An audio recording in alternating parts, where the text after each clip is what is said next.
Ang tatlong sangka para hindi ka lagi nauubusan ng pera.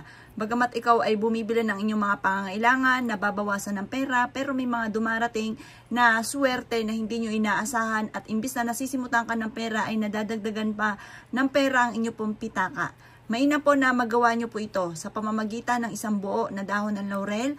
Ang dahon ng laurel, yan po ay for only wishes. Napakabisa nitong pampaswerte.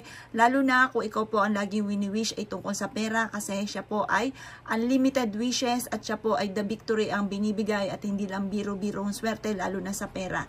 Ang bawang naman mga bossing ko ay nagtataboy ng malas at humahatak po ito ng swerte.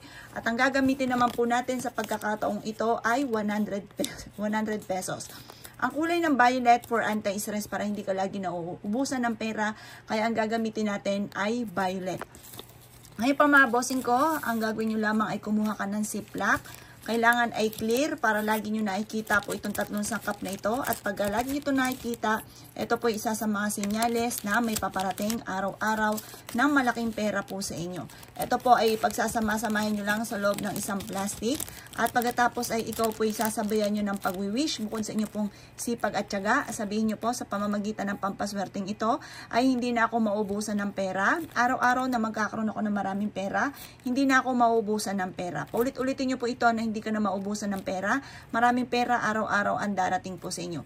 Basta lagi kang positive, ma-oobserbahan nyo po yan na magsusunod-sunod ang mga blessing na darating at nabibili mo ang mga pangailangan mo plus additional pa, hindi ka lagi naubusan ng pera.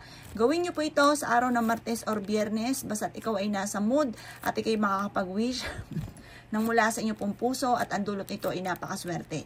Kaya kung nais mong lagi kang mapera, ito ang kailangan nyo pong gawin. Ito ay dadalhin nyo lagi kahit saan kayo magtungo. Kung ikaw ay mananaya or negosyante, ito ang wag na wag kang magpapawala dahil napakaswerte po nito lalo na sa pera.